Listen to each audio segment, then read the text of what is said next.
Break के बाद एक बार फिर से आपका स्वागत है।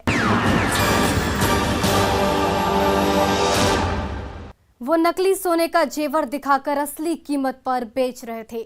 इसी सिलसिले में वो बेगूसराय जिले के मानसी इलाके में जमा हुए थे नकली सोने की डील करने के लिए, लेकिन पुलिस ने ऐन वक्त पर दस्तक देकर पूरा खेल ही बिगाड़ दिया और 6 तस्करों में से 5 को जेल की सलाखों में पहुंचा दिया और सोना तस्करों की नापाक साजिश को बेनकाब कर दिया। देखिए आपको सावधान करने वाली ये रिपोर्ट।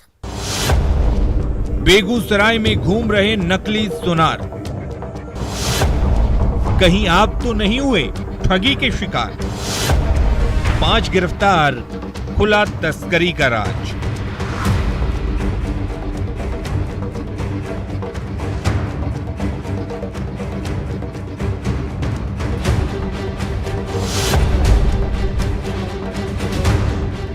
बेगूसराय जिले के तेगड़ा थाना पुलिस की कस्टडी में हाथों में हथकड़ी लिए खड़े इन 5 युवकों की कहानी सुनेंगे तो आप भी सन्न रह जाएंगे। जी हां, गिरफ्तार ये 5 युवक कोई आम अपराधी नहीं है। ये सोना तस्कर हैं जो गांव-गांव में घूमकर भोले भाले लोगों को नकली सोने का जेवर बेचकर चूना लगाने का काम कर रहे थे। लेकिन इस बार सभी का दांव उल्टा पड़ गया और पुलिस ने 5 को दबोच लिया।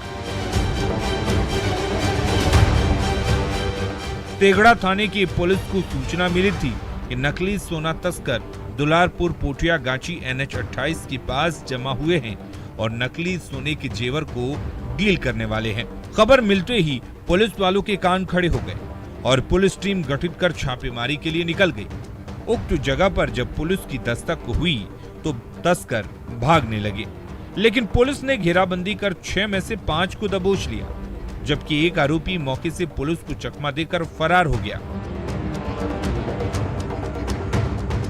जिन 5 सोना तस्करों को पुलिस ने गिरफ्तार किया है उसमें सिद्धार्थ कुमार, अमन कुमार, मोहम्मद कुर्बान, मोहम्मद अमजद और राजू ठाकुर शामिल हैं, जो बेगूसराय और समस्तीपुर के रहने वाले हैं। दुलारपुर पेठिया गाछी जो जगह बताया गया था उस हिसाब से हमने वहाँ छापामारी किया।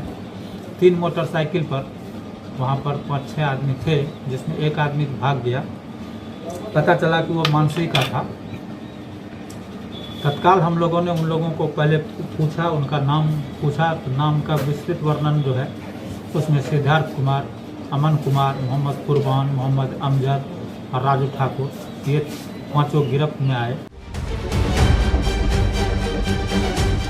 गिरफ्तारी के बाद पुलिस ने जब 5 की तलाशी लेनी शुरू की तो 2 केजी नकली सोना, 3 बाइक, 5 मोबाइल फोन, कई ATM कार्ड मिला। उसके बाद पुलिस ने सभी से सख्ती से पूछताछ शुरू की तो गिरफ्तार आरोपियों ने परत दर परत सारे राज उगल दिए। गिरफ्तार आरोपी मोहम्मद अमजद ने बताया कि वो अपने चचेरे भाई अशफाक को ठग चुका है। आरोपियों ने बताया कि वो दिल्ली और कोलकाता से नकली सोने का जेवर लेकर आते थे और आभूषण कारोबारी बनकर गांव में घूम घूम कर नकली सोने के जेवर को असली बताकर लोगों से बेचने का काम करा करते थे और आंखों में धूल झोंक कर चूना लगाते। इसी सिलसिले में डील करने के लिए सभी जमा हुए थे, लेकिन पुलिस ने ऐन वक्त पर दस्तक देकर पूरा खेल ही बिगाड़ दिया और 5 को जेल की सलाखों में पहुंचा दिया। इसका असली सोना का कुछ भाग जांच करने के लिए देते हैं और इसको असली कह करके बेचते हैं। इसका भी डील 22 लाख में था, जो कि मानसी के किसी आदमी को देना था, लेकिन पुलिस की अचानक छापामारी से वो भागने में सफल हो गया। इन लोगों ने पहले भी इसी गैंग का एक आदमी जो अमन कुमार है उसको 1,30,000 रुपया ठगा था। उसी रुपये को वापस करने के लिए ये फिर से गैंग में शामिल हो गया और ये भी इस घटना को अंजाम देने में जुट गया।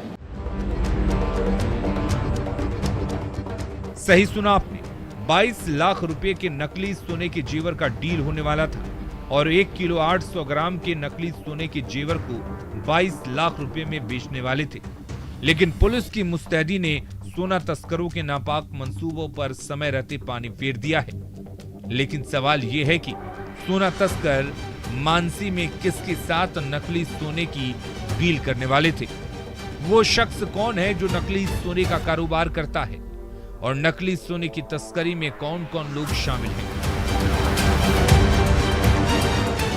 फिलहाल पुलिस इन सवालों का जवाब तलाश रही है और ये पता लगाने की कोशिश कर रही है कि नकली सोना तस्करी का सिंडिकेट कहां तक फैला है, ताकि सिंडिकेट में शामिल बाकी लोगों को गिरफ्तार कर जेल की सलाखों में पहुंचाया जा सके और नकली सोना तस्करी के सिंडिकेट को जड़ से खत्म कर सके। न्यूज़ 18 के लिए बेगूसराय से संतोष कुमार के साथ ब्यूरो रिपोर्ट।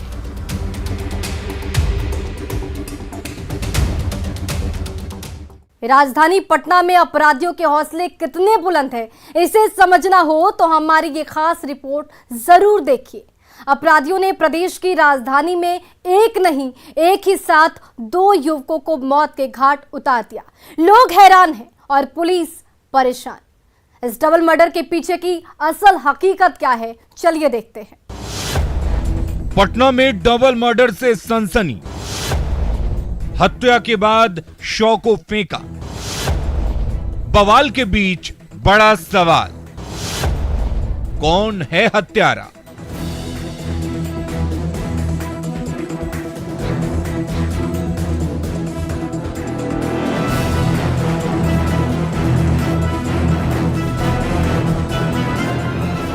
पुलिस पस्त है और अपराधी मस्त हैं, ये हम यूं ही नहीं कह रहे हैं। राजधानी से आई ये तस्वीर चीख चीख कर यही कह रही है।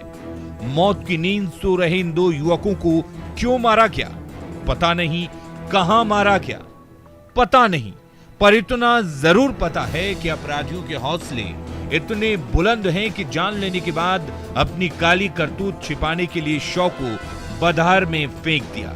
और अब ये हैरान भीड़ परेशान है कि ये हुआ कैसे। सवाल है कि अब यहाँ के लाश थोड़े, यहाँ मर्डर नहीं है। मर्डर रहता तो कहीं खून होता, कहीं से लाके बिगा गया है, ट्राउजर बिगा हुआ उधर रास्ता में मिला है।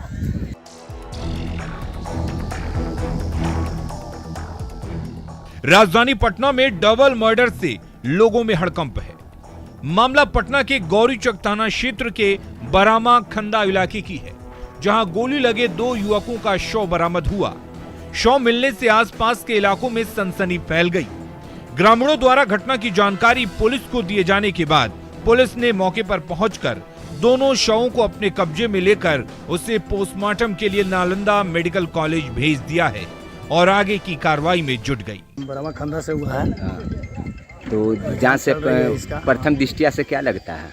गोली लगा हुआ है। और अभी कहाँ ले जा रहे हैं? देखिए अभी तैयार है, तो मिल जाएगा और जांच चलेगा, इस पर कार्रवाई होगी। ठीक है।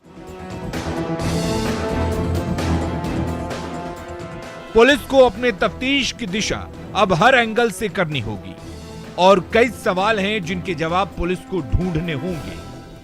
सवाल है कि ये दोनों मृतक कौन हैं? इनकी हत्या क्यों की गई? हत्या के पीछे की वजह क्या है? कहां के रहने वाले थे ये युवक? कहां की गई हत्या? और सबसे बड़ा सवाल, कौन है हत्यारा? डबल मर्डर की खबर सुनने के बाद आसपास के लोग इकट्ठा हो गए। लोगों का कहना है कि अपराधियों ने इन दोनों युवकों की हत्या कहीं और कर दी और शव को बधार में फेंक दिया। वहीं पूरे मामले पर पुलिस का कहना है कि जल्द ही मामले का खुलासा कर दिया जाएगा। भले ही पुलिस जल्द कार्रवाई का भरोसा दिला रही हो, पर सवाल है कि क्या राजधानी में अपराधी बेखौफ हैं? क्या अपराधियों में पुलिस का इकबाल नहीं है? क्या है डबल मर्डर के पीछे की वजह? पुलिस के चंगुल में कब तक आएंगे अपराधी? पटना में हुए डबल मर्डर ने सबको सन्न कर दिया है और पुलिस की कार्यशैली पर भी सवाल खड़े कर दिए हैं।